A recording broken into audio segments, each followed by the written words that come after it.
Welcome to CivilNet. Today we're joined by someone who many of you will know from online, Elmoyan, a comedian and star cartographer. He is currently in Armenia and will be speaking to us today about some topics. So, Rich, thank you very much for your time. Thanks for coming down. Thanks for having me. So you're in Yerevan visiting the country. First off, what do you think? How's it going? A lot has changed. Different than what I expected, of course, based off of how we're hearing the news outlets, project information from Los Angeles. But overall, I'm content to see people smiling again and moving on with their daily lives. So that's at least in a nutshell, if I could explain it. And another thing I want to ask you before we get into everything else, what I love about your channel is that there's a lot of educational content and it's Armenian-centric. It's covering topics related to Armenia. And on top of that, you've been using a lot maps to explain the geopolitical situation, the conflict with Azerbaijan. Recently, we even had a cartographer, Ruben Galchian, come in to explain why these maps are important. So I want to understand why you fixated on maps and what made you galvanize to use maps on your channel to explain to your watchers what's going on in Armenia. Well, Armenia is a landlocked country, so when we understand this concept, we have to look at it from a regional standpoint. Armenia doesn't have access to sea, which means that as a landlocked country, it's a little more difficult to access to the rest of the world. As a diaspora member and a former native of Yerevan, I took this and I said, okay, well, Armenia can only have regional politics to its best extent, meaning that you can work with Georgia, you can work with Iran, but the borders are closed with Turkey and the borders have been closed with Azerbaijan since 1993, respectively. And when we put this into perspective, we have to understand that trade is not around. You understand that diplomacy is not around. So you only have two players that you can work with while you're, to the greatest extent, ally, Russia, that you have a military cooperation with, you don't have a border to enjoy.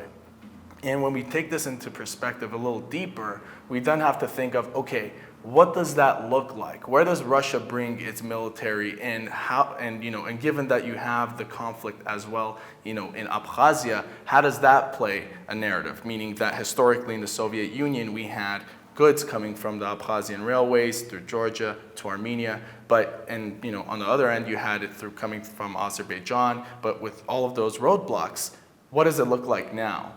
And that's what really intrigued me, that no one was really talking about in the social media space. It was very emotion driven. It wasn't necessarily logical. And what I love about maps is that you can look at it from a bird's eye view and kind of get a better understanding that isn't necessarily tied to emotion or opinion, but rather factual basis and real-time evidence. And you've been following all these developing stories and covering them on your channel. I'm wondering how you see the situation now in Armenia. Today we've been hearing about cross-border fire across many communities on the border. And furthermore to that, are you hopeful about the future or are you more hopeless about the future? Well, I'm hopeful. There's nothing to lose in being hopeful, but there's also, you have to be realistic. In this neck of the woods, you have to be a realist in some contexts.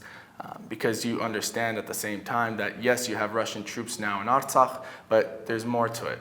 You have a stronger Turkish-Azerbaijani relationship that has been increasing since the 2010s. This is not something new. And the latest escalations that we've seen in Yerevan, which I'm not going to go too much in depth given that there's not much confirmation on a lot of the things I've been hearing. It makes sense given the geographic location and given the topic, I'm going to go back to geography, given that Yerevan is not too far from the Turkish-Armenian border that Russia and Armenia together patrol jointly.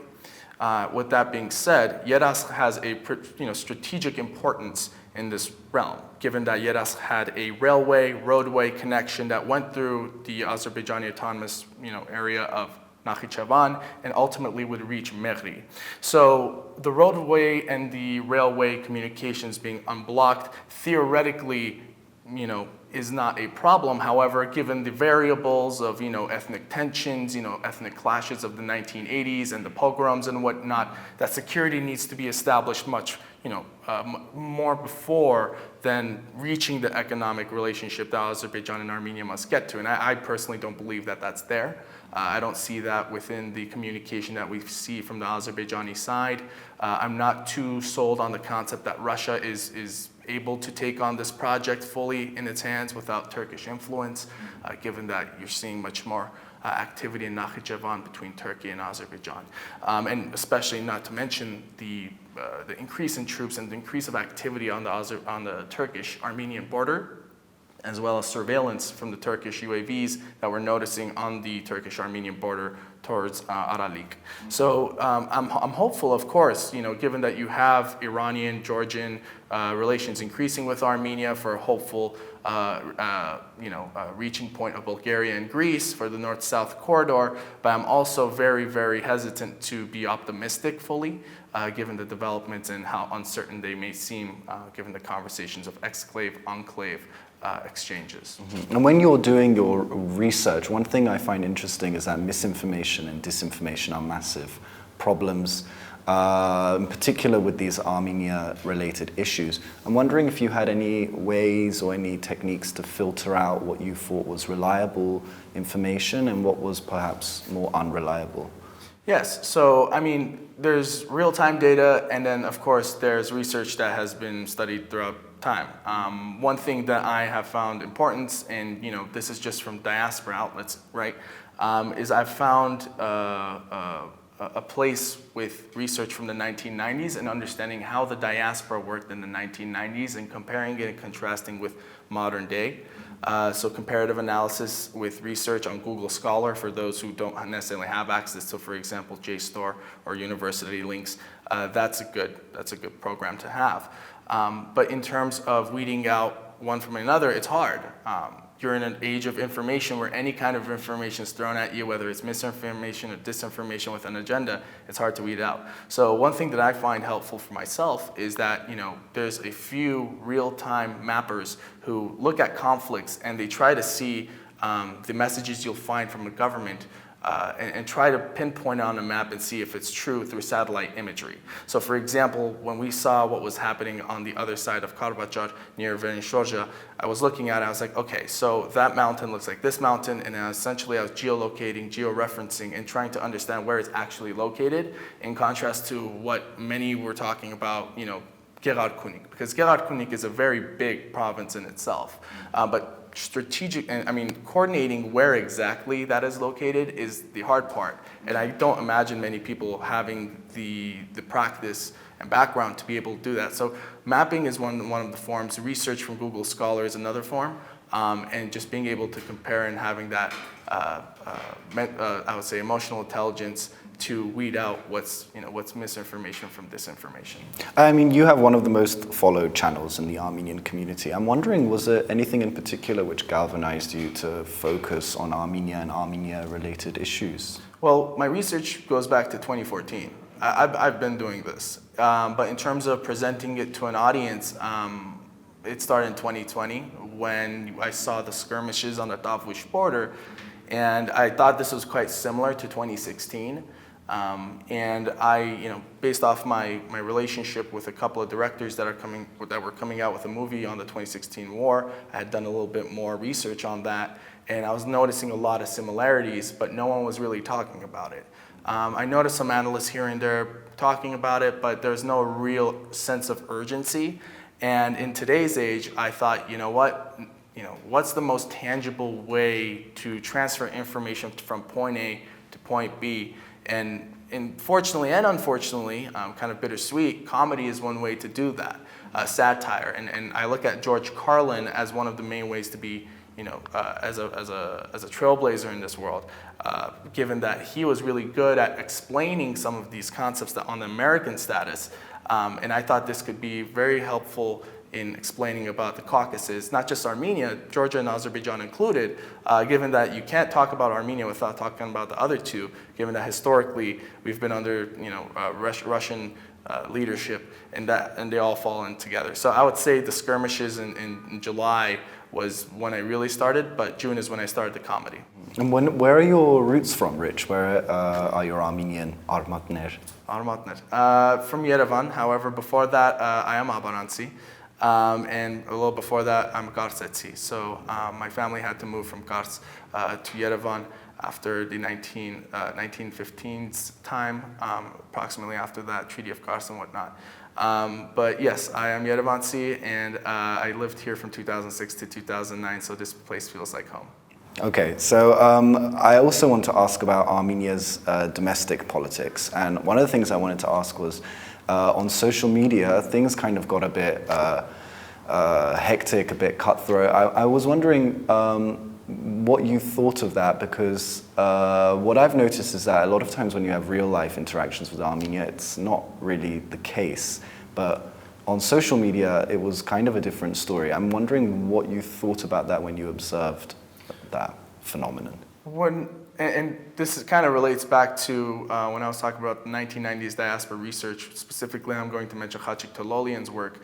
It got me to think in a different way, and I'll elaborate how this relates to social media. Armenians come from all walks of life, literally. You have Lebanese Armenians, Syrian Armenians, you have Armenians living in Turkey, living in Iran. Those domestic politics within the Armenian communities in those countries shapes an idea of not only themselves, but the country they're living in, also Armenia, but also their relationship with Armenia. So it varies. So when you have a moment like this where it's difficult, you have togetherness during the war, but the fallout afterwards, everyone is just going back to their dogmatic views, to their niches, and it becomes very difficult to decipher what to make of it. People feel helpless, they're far away. Social media is a very quick outlet to get your thoughts out. Not everyone is able to express their emotions within 140 or I guess 280 characters now. And it's a big factor. I mean, social media is meant to have much more engagement, and whatever increases more engagement doesn't mean it has a benevolent cause in itself, or the content is not necessarily benevolent, and it has some trigger words and whatnot that may cause differences amongst each other that highlights on Twitter. And I'll give you a great example. For example, you may find a tweet that has much more negative, negative words in it, but it has more retweets and it has more likes. Therefore, it gets pushed forward, and more opinions get thrown in there as well, and it kind of causes this toilet of content, comments, I would say. So at the end of the day, what the comments are on social media does not necessarily matter. However, it does influence people's perception, which is somewhat dangerous if it's not fully monitored to the best of its abilities. And there is no real way of regulating social media at this point unless you're in a country that regulates it. So I think that some context it can be childish. However, I think it's healthy that people are getting their opinion out there, because it helps us understand what we have at hand with the diaspora. Because I could imagine majority of us writing are in the diaspora, while Armenians in Armenia have a much more kosher mentality on this, and they're just trying to move on. At least that's my humble opinion on this. Mm-hmm. And your channel also, you speak a lot about geopolitics and trying to talk about why geopolitics is important in understanding the full picture. I want to understand, what is your opinion of Armenia's geopolitical situation? You've spoken about Russia's role a few times. What do you think about that? And also what you think about Armenia's relationship to the West. Correct me if I'm wrong, but I feel sometimes you're maybe a bit more suspicious of Western interests around the world. So can you explain what is your geopolitical outlook in terms of Armenia, but also maybe a bit more globally as well? Yes, so the realist in me understands that Russia ultimately wants a railway link to Turkey. That's just true. The conflict in Georgia doesn't allow Russia to access Armenia through its railways. And it's no secret that Russia governs the railways in Armenia in itself, the South Caucasus Railways to be exact. So when we take this into perspective, we must understand that Armenia's geopolitics is governed through the aspirations of Russia, as well as the aspirations of Turkey, as well as the somewhat weaker aspirations of Armenia, and that's just how it is, right? We mentioned that it doesn't necessarily have a Black Sea to offer ports or air access from. So where I see this moving forward, and I think that's where the focus should be, where it's going to move forward, is that you're going to see a forced roadway opening. Now, how that's going to look like is a separate equation, but that's going to shape the geopolitical makeup further, given that you're going to have essentially Turkish railways reaching Russian railways, and it's going to force Georgia into an uncomfortable position as well, given that it's going to increase the stakes for the Abkhazian railways to commence. Because ultimately that will be the only railway where Russia gets immediate access to Turkey, which is one of the cheaper options of trade, and this is where the where my Western suspicion comes from, is that it forces Turkey and Russia to play this game. By the West not allowing Russia to be a part of the international community, or essentially keeping Russia out on the outsiders level. Russia and Turkey are playing the same game on different teams, meaning that Turkey has the accession to NATO, and NATO members cannot be kicked out from NATO unless they withdraw themselves. And that plays a key role in the Caucasus, because essentially it falls out of the sphere of the United States. And Europe, historically, in this part of the world, has not had an ability to keep its grasp on it. You've seen the Persian Empire, you've seen the Russian Empire, you've seen the Ottoman Empire, but you've never really seen the French get their hands on this area, unless we're talking about Wilsonia and Armenia and whatnot, which was very quickly abandoned. So that's where my Western suspicion comes from, but I don't want to confuse it with the diaspora organizations that come from the West, because diaspora organizations from the West do not have the same political motives as governments that have their own national interests. So and given that idea right there, the diaspora is going to work with Armenia regardless who its ally is, realistically. And they're going to have the backgrounds of the United Kingdom, for example, like yourself, the United States like myself. And we're going to work around the chessboard however we can. So where I see the geopolitical makeup moving forward is you're going to see more interaction with Iran. You're going to see a somewhat increased relationship with Georgia, not to the extent where it will give Russia the wrong signal. You'll see higher relationship with United Arab Emirates, given their deterrence policies against Turkey. And you're also going to see a much more applicable relationship with India, given you have ports to Iran and a lot of shipment that's coming from India, and given the common diplomacy that you see as Pakistan versus India and Azerbaijan versus Armenia. Well, Rich, thank you as always. Please come down again next time you're in Armenia. Thank you, Emilio. Thank you for your time. And thank you for joining us on CivilNet.